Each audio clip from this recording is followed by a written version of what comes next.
Valérie, animatrice au Centre multiressources de la Chine. Aujourd'hui, je vous invite pour une capsule pour les enfants de 3 à 5 ans. Nous allons faire de la pâte à sel. Donc, qu'est-ce qu'on a besoin? Voici le matériel requis. Nous avons besoin d'un grand bol.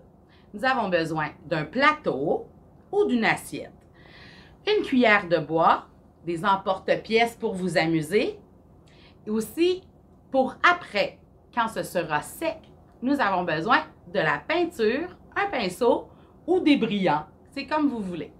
Les ingrédients pour la recette de pâte à sel, nous aurons besoin de 2 tasses de farine, 1 tasse de sel, 1 tasse d'eau et quelques gouttes de colorant alimentaire.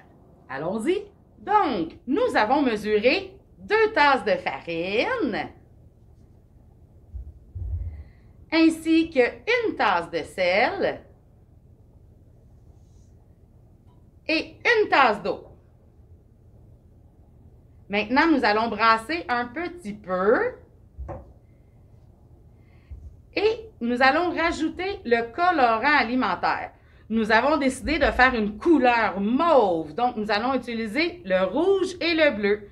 Quelques gouttes de chacune et vous continuez de brasser un petit peu jusqu'à temps que vous ayez la couleur que vous désirez. Vous pouvez rajouter.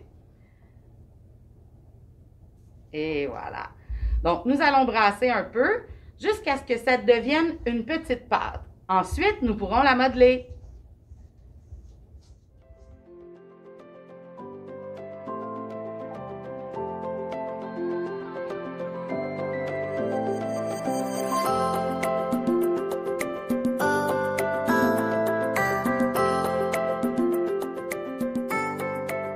Donc, comme vous voyez, les couleurs ont donné un effet galactique. Si vous voulez plus une couleur opaque, je vous suggère de mettre le colorant directement dans l'eau avant de mélanger. Donc, maintenant, il est temps de créer le souvenir de votre enfant. Donc, je vous invite à faire une galette et ensuite prendre un rouleau à pâte et puis l'aplatir un petit peu. Par la suite, vous allez pouvoir prendre soit le pied ou la main de votre enfant et puis vous allez pouvoir y faire l'empreinte. Et voilà.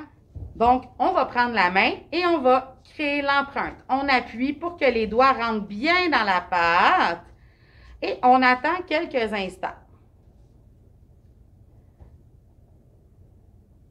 Et voilà. Ensuite, vous pouvez faire sécher. Quand le produit sera séché, c'est à vous de décider si vous le peinturez, si vous mettez des brillants, si vous le laissez comme tel. Je vous invite aussi à écrire derrière le nom de l'enfant ainsi que son âge. Donc, amusez-vous!